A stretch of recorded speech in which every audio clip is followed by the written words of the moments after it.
সাকসু নির্বাচন স্থগিতের প্রতিবাদে সিলেট সুনামগঞ্জ সড়ক অবরোধ করে বিক্ষোভ করছেন সাধারণ শিক্ষার্থীরা। এ নিয়ে আরো জানাতে সিলেট থেকে যোগ দিচ্ছেন আমাদের সহকর্মী রানা মজুমদার। রানা, সিলেট সুনামগঞ্জ সড়ক অবরোধ করে বিক্ষোভ করছেন সাধারণ শিক্ষার্থীরা। এখন পর্যন্ত সেখানকার সবশেষ কি অবস্থা দেখতে পাচ্ছেন, আর জনদুর্ভোগ নিয়ে জানাবেন, যেহেতু দূরপাল্লার বাস চলাচল সেখানে স্বাভাবিক রয়েছে কিনা এই বিষয়টিও একটু জানাবেন। দেখুন, আসলে শিক্ষার্থীরা কিন্তু সড়ক অবরোধ করেছিলেন, তবে তারা কিছুক্ষণ আগে তারা জনভোগান্তির কথা চিন্তা করে তারা সড়ক অবরোধ প্রত্যাহার করেছেন।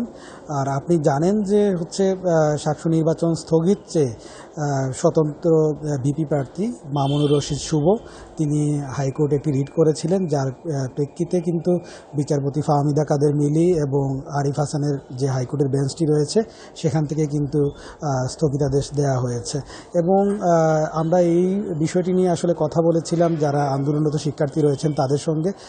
তারা আমাদেরকে যে বিষয়টি জানিয়েছেন যে এই হাইকোর্টের রিটের প্রতিবাদে কিন্তু তারা দিনভর নানা ধরনের কর্মসূচি, বিক্ষোভ মিছিল, সড়ক অবরোধ করা, প্রশাসনিক ভবনে তালা দেওয়া সহ বিভিন্ন ধরনের কর্মসূচি তারা পালন করেছিলেন। তবে এখন তারা যেটি বলছেন যে আসলে যেহেতু এটি একটি আইনি প্রক্রিয়ার মধ্যে যাচ্ছে, সুতরাং তারা এখন আইনিভাবেই সেটি মোকাবেলা করবেন।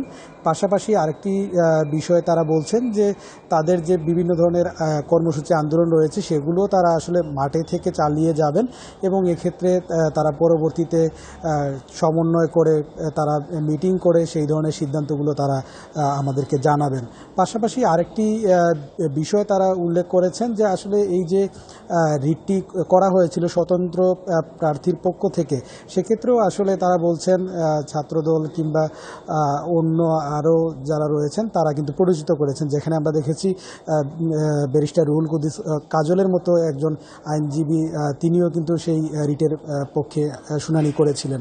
এবং নির্বাচন কমিশন বলছে তারা যেই আদেশটি রয়েছে আদালতে সেটি মেনেই তারা তাদের কার্যক্রম পরিচালনা করবেন। তো এই ছিল আমার কাছে সবশেষ। সিলেট থেকে জানাচ্ছিলেন আমাদের সহকর্মী রানা মজুমদার।